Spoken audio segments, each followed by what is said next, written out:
Blade Runner was far more than a stylish science fiction film about hunting artificial beings. The production itself was a chaotic mess that nearly ended several careers. The movie received harsh criticism when it first came out, but years later, people realized how brilliant it truly was. This is the story of what really happened behind the cameras, while Rick Deckard hunted replicants on screen. 1. The name came from somewhere unexpected. The film wasn't originally called Blade Runner. Philip K. Dick's book that the movie was based on had a different title, Do Androids Dream of Electric Sheep? That wasn't very catchy for marketing. Producer Michael DeLuca found the name Blade Runner in a completely different screenplay written by William S. Burroughs, which was itself based on a book called The Blade Runner by Alan E. Nourse. 2. The lead actor absolutely hated. Making it Harrison Ford didn't just dislike the experience, he truly despised it. The set was always dark, wet, and filled with toxic smoke that bothered his eyes and throat. The long night shoots exhausted him. More importantly, Ford and director Ridley Scott constantly argued about how Deckard should be portrayed. Ford complained that his character barely spoke and showed little emotion. He later said, "I played a detective who didn't have any detecting to do." Their relationship got so bad, they barely spoke directly anymore. Instead, they communicated through other people on set. Years later, Ford was extremely bitter about recording the narration that was added to the film. He called it an artistic rape, saying he was forced to do it against his wishes. Ford refused to talk about the movie in interviews for years until the 2000s, when he finally admitted it had artistic value. 3. One actor completely rewrote his most famous scene. Rutger Hauer played Roy Batty and received the death scene script, but he thought it was overdone and too dramatic. The night before filming that scene, Hauer sat alone in his trailer and rewrote it. He cut most of the original dialogue and kept just a few lines. Then he added the now famous phrase, "All those moments will be lost in time, like tears in rain." The next day, Hauer performed his new version without warning anyone. The crew went silent. The cinematographer Jordan Cronenweth kept the camera rolling as real rain fell on Hauer's face. When Hauer said the tears and rain line and released a dove, nobody moved. Ridley Scott, who usually demanded many takes, simply said, "Cut print, that's a wrap." This wasn't just dialogue anymore. It was poetry. A moment about death and memory created at the last minute, not from careful planning, but from an actor's midnight inspiration. 4.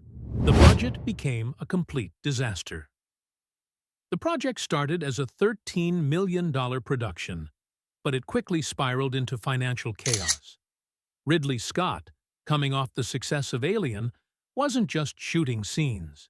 He was building an entire world.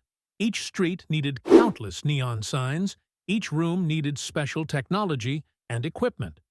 When producers visited the set, they saw Scott ordering custom-made newspaper vending machines that would only appear on screen for a few seconds. By the middle of filming, Blade Runner was losing $100,000 per day over budget. An executive producer named Bud Yorkin was sent to the set to control Scott's spending. Their fight got so loud and intense that crew members ran away from the area. The movie's completion bond, insurance that pays to finish the film, almost got canceled, which would have shut everything down. The final budget reached over $28 million, more than double what was planned. When the film was released, it only made $32 million, barely breaking even. The studio executives who had bet on Scott's vision instead faced financial disaster. 5. The set was genuinely dangerous. Working on Blade Runner wasn't just uncomfortable, it was actually unsafe. For months, the cast and crew worked in fake darkness all night, breathing air filled with chemical smoke, and standing in recycled water mixed with chemicals to make it look more reflective. The Warner Brothers backlot became like a toxic swamp. Joanna Cassidy, who played replicant Zora, had to crash through real glass for her death scene, not the safer fake sugar glass, and got multiple cuts.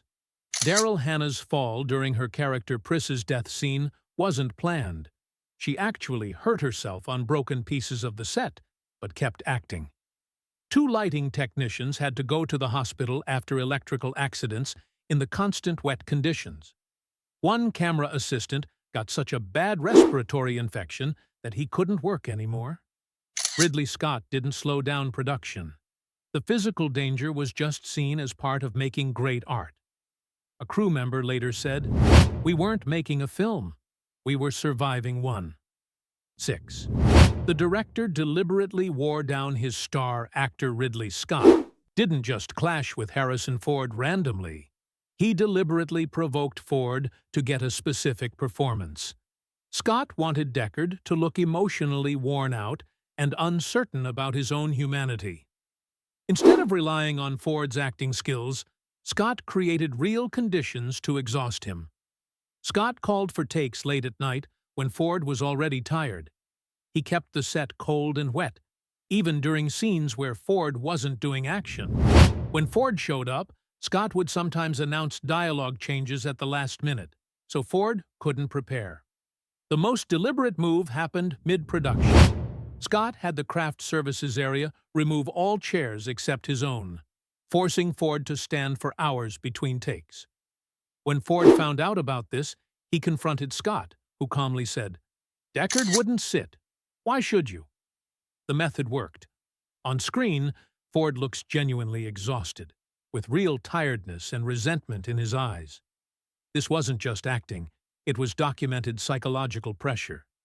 Years later, when asked if he regretted these methods, Scott simply said, "I got what the film needed." 7. Studio forced an ending. Everyone disliked test audiences who saw early versions came out confused and sad. The studio panicked. Their expensive sci-fi movie was tracking to be a commercial disaster. Their solution was to force a happy ending onto the film. Ridley Scott was ordered to shoot new scenes showing Deckard and Rachel driving away from the dark city and into pretty countryside. These shots weren't filmed on location. They were put together using leftover helicopter footage from Stanley Kubrick's The Shining, which Warner Brothers owned. Ford was brought back to record an upbeat voiceover explaining that Rachel was special and wouldn't have the short lifespan of other replicants. The studio told sound editors to brighten the music for the final scene. The theatrical version ended up feeling confused.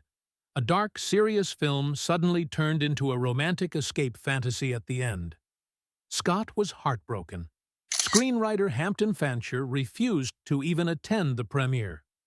It took 25 years and 5 different versions before Scott could finally release what he originally intended with the final cut. 8. The novel's author never saw the finished film.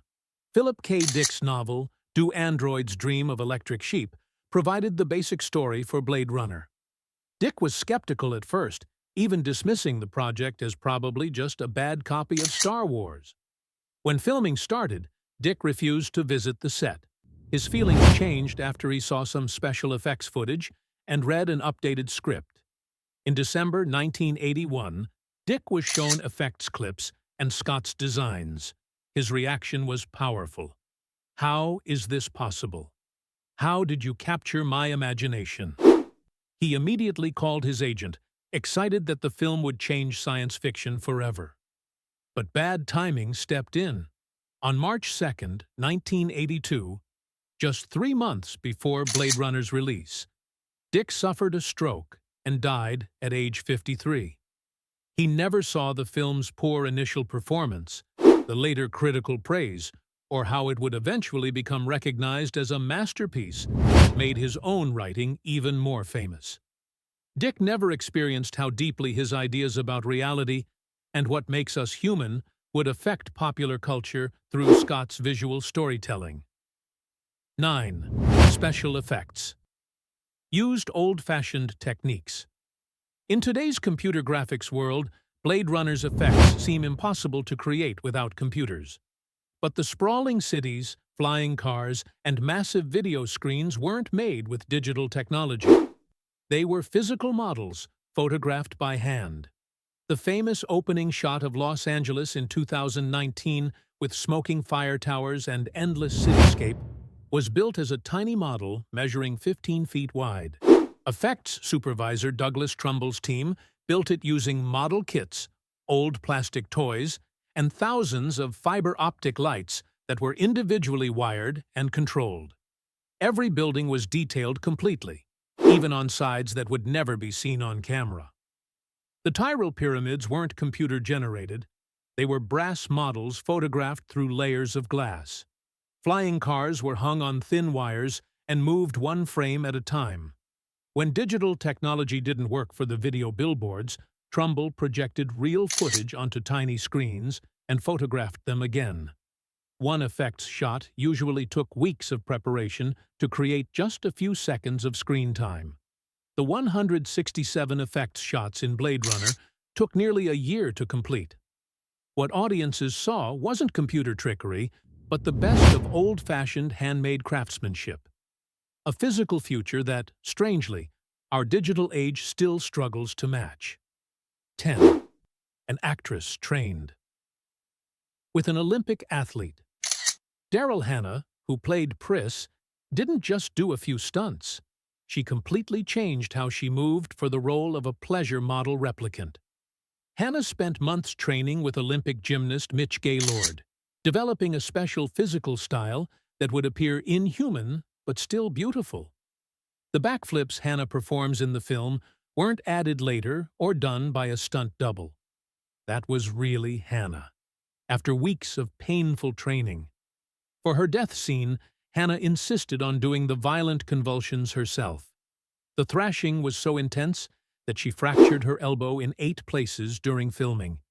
The disturbing mechanical death sound wasn't added by sound designers. Hannah created that inhuman noise herself, which shocked the crew into silence. 11. The actress playing a robot was nearly fired. Multiple times, Sean Young, who played Rachel, was only 22 years old and didn't have much experience. Her casting was controversial and almost didn't make it through production. Young felt overwhelmed by Scott's harsh directing style and the film's troubled atmosphere. Her relationship with Harrison Ford got so bad that their romantic scenes were difficult to shoot. During one famous incident, Young put Scotch tape on her buttocks before a love scene with Ford. Scott and Ford didn't laugh. Production stopped as Scott yelled at Young in front of the whole crew. Producer Michael Delaney drew up termination paperwork twice during filming, but only stopped because it would cost too much to replace her and reshoot. The tension was two-way. Young later said Scott deliberately isolated her, giving her minimal direction while focusing on other actors. For some scenes, Scott would direct Young through an assistant instead of talking to her directly. The irony was clear to the crew. The actress playing the most advanced replicant was treated as the most replaceable part of the production. Years later, Young reflected, "I was young and full of myself, but I was playing a robot. So who was actually acting inappropriately?" 12. An important device. Was created at the last second. The Voight-Kampff machine, the device Deckard uses to identify replicants, has become one of science fiction's most famous props. But this iconic piece of technology was put together in a panic just days before they filmed. Original designs looked like normal medical equipment, sterile, white, and boring. 3 weeks before filming the interrogation scenes, Ridley Scott rejected all the prototypes, panicking the props department. Scott sketched a rough design mixing an old bellows camera, microscope parts, and vacuum tubes.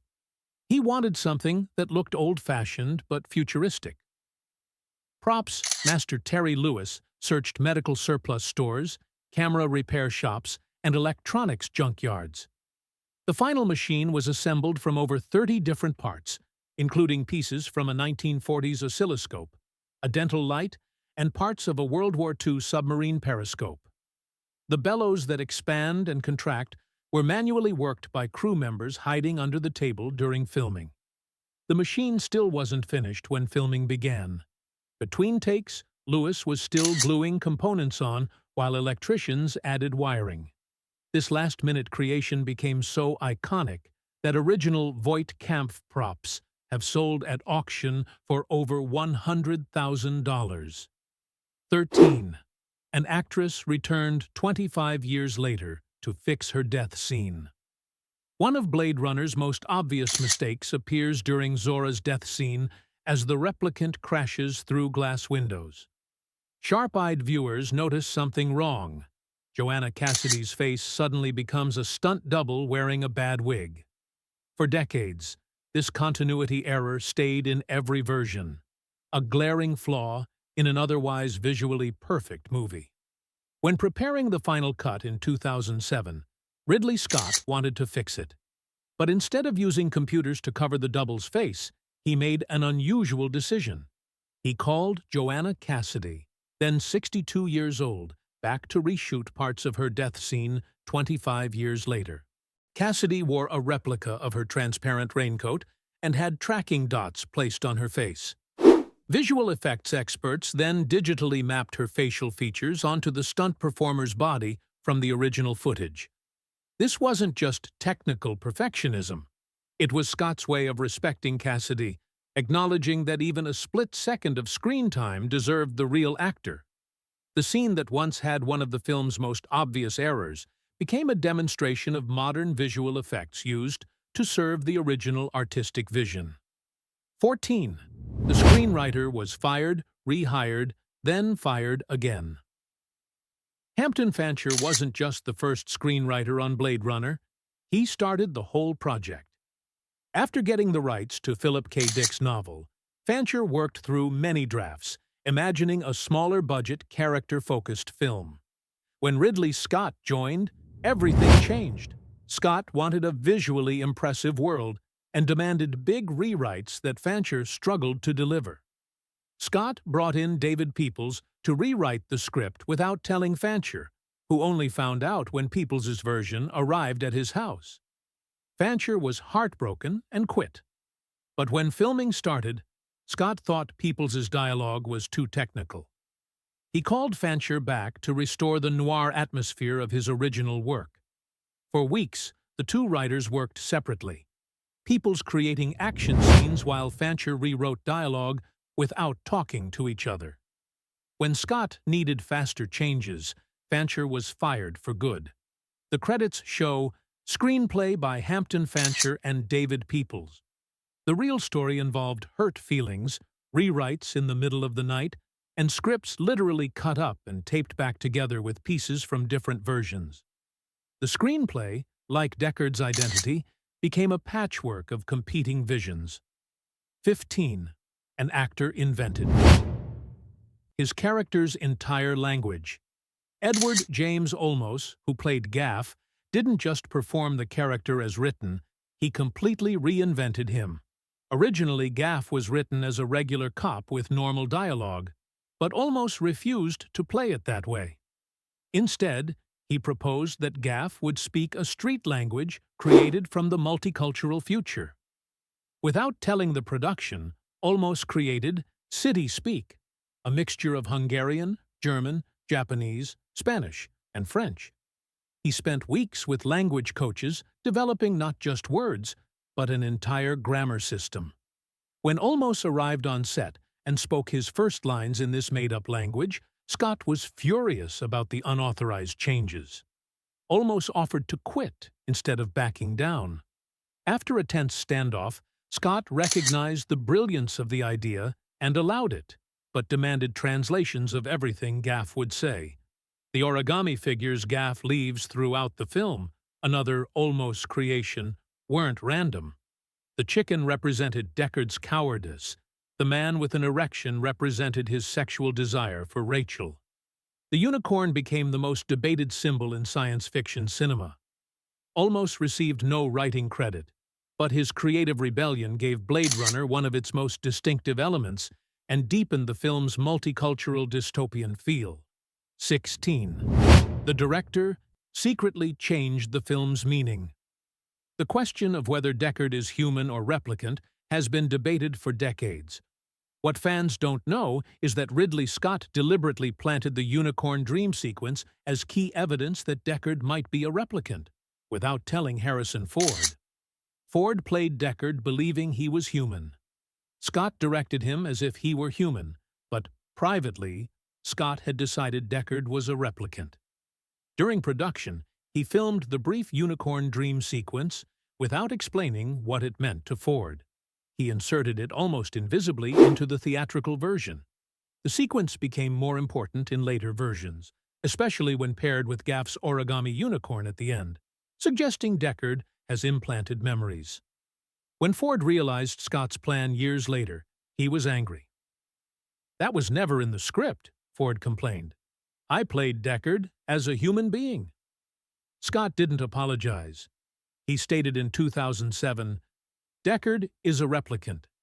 This fundamental disagreement between director and star created cinema's most lasting ambiguity, a character whose nature remains argued about by his own creators. Not just a story uncertainty, but a metatextual battle for Deckard's soul that continues 40 years later. 17. The cinematographer battled a serious disease. While filming Jordan Cronenweth's cinematography on Blade Runner is considered revolutionary. The smoky atmosphere, the dramatic lighting, the glistening wet streets. What remained secret was that Cronenweth created these iconic images while fighting the early stages of Parkinson's disease. Symptoms started during pre-production, occasional shaking and muscle stiffness. Cronenweth told no one, afraid of being replaced. As filming continued, he developed ways to hide his condition, bracing his body against equipment, getting help with adjustments he couldn't make precisely, and designing shots that could be achieved despite his physical limits. The film's distinctive look, characters emerging from darkness, dramatically side-lit faces, scenes shot through smoke and reflections, wasn't just artistic choice, but practical necessity. These techniques reduced the need for precise adjustments that had become hard for him. Only Ridley Scott knew how serious Cronenweth's condition was. When studio executives suggested replacing him after seeing early footage they thought too dark, Scott threatened to quit. Cronenweth completed the film, creating what is now studied as defining visual cyberpunk. He continued battling Parkinson's until his death in 1996. His son, Jeff Cronenweth, himself a famous cinematographer, later revealed that the darkness he was physically experiencing found its way into how he saw the world through the camera. 18. The film created an entire video game genre. Blade Runner didn't just influence science fiction movies. It literally created the visual foundation for a whole gaming genre.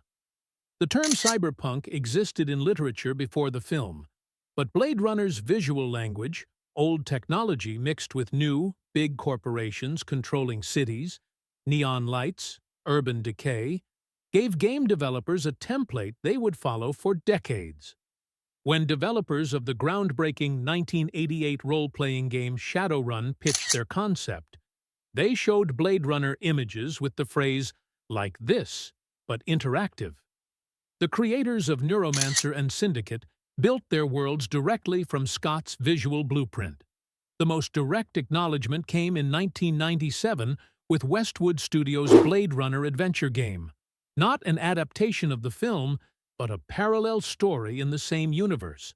The game pioneered voxel technology specifically to recreate the film's lighting effects and atmosphere. Most significantly, CD Projekt Red's creators cited Blade Runner as the primary visual reference for Cyberpunk 2077, one of the most ambitious and expensive games ever made. 4 decades after its release, the film's influence remains so deeply embedded in gaming that Blade Runner aesthetic needs no explanation among developers. They simply point to Scott's film and say, "Make it look like that." 19. The screenwriter read the entire script aloud to the author. Over phone, Philip K. Dick's doubt about Blade Runner is well known. Less famous is the extreme effort to win his approval. After Dick criticized early drafts publicly, Hampton Fancher worried the author would denounce the film before release, potentially damaging how people received it. In a desperate move, Fancher called Dick directly. When Dick expressed more doubts, Fancher made an unusual offer. He would read the entire screenplay to the author over the phone. Dick agreed. The reading started at 9 p.m. and continued past midnight, over 3 hours of Fancher performing every line, describing every scene, even imitating different characters. The long-distance call cost hundreds of dollars in 1981, a significant expense back then. As Fancher finished the final pages, Dick's attitude completely changed. "This isn't just a great adaptation," Dick said. "You've created something that expresses my worldview even better than I did." The author, who had threatened legal action, became the film's biggest defender. The phone call not only secured Dick's approval, but influenced his final work. His last novel, The Transmigration of Timothy Archer, written in his final months, contains subtle references to scenes from the screenplay that were never in his original story. A creative connection from a single marathon phone call. 20. The building had its own science fiction history. The final battle between Deckard and Roy Batty takes place in Los Angeles' Bradbury Building. Its ornate iron railings, open cage elevators, and Victorian atrium are instantly recognizable. But this wasn't just convenient location scouting. The building carried specific science fiction meaning that added layers most viewers never caught. Completed in 1893, the Bradbury Building was directly inspired by Edward Bellamy's utopian science fiction novel Looking Backward, which described a technologically advanced building with a perfect system of balconies and lifts rising and falling silently. The building's architect, George Wyman, supposedly accepted the job after receiving a message from his dead brother during a séance telling him to take it. The building appeared in dozens of noir films before Blade Runner, but most importantly, it featured in the original Outer Limits episode Demon with a Glass Hand, written by Harlan Ellison. That story was about artificial beings with implanted memories who don't realize they aren't human. By setting the film's climax there, Ridley Scott wasn't just choosing atmospheric architecture, he was placing his characters inside physical space that was itself inspired by science fiction and had already hosted stories about artificial consciousness, a metatextual reference to the film's themes hidden in plain sight. Bonus: the unicorn dream that stayed hidden for a decade. Perhaps the most analyzed few seconds in science fiction cinema, the unicorn dream sequence suggesting Deckard is a replicant with implanted memories, wasn't in the original theatrical release. This crucial scene was filmed during original production, but deliberately cut from the first version. The footage came from leftover shots Ridley Scott filmed for a completely different movie, Legend, his fantasy epic starring Tom Cruise, which would feature real unicorns as important plot elements. Scott had tested some unicorn footage during Blade Runner's production, intending it as a surreal visual showing Deckard's fading humanity. When the studio demanded the voiceover and happy ending for the theatrical release, Scott removed the unicorn dream, knowing it contradicted the simpler version the studio wanted. Only with the 1992 director's cut did Scott put the sequence back, fundamentally changing the film's philosophical meaning. This single restored scene transformed Blade Runner from a story about a human hunting replicants to a deep meditation on how memories define humanity. The most important element of the film's legacy existed for a decade only in Ridley Scott's private cut, a director literally keeping his true vision hidden until he could finally share it.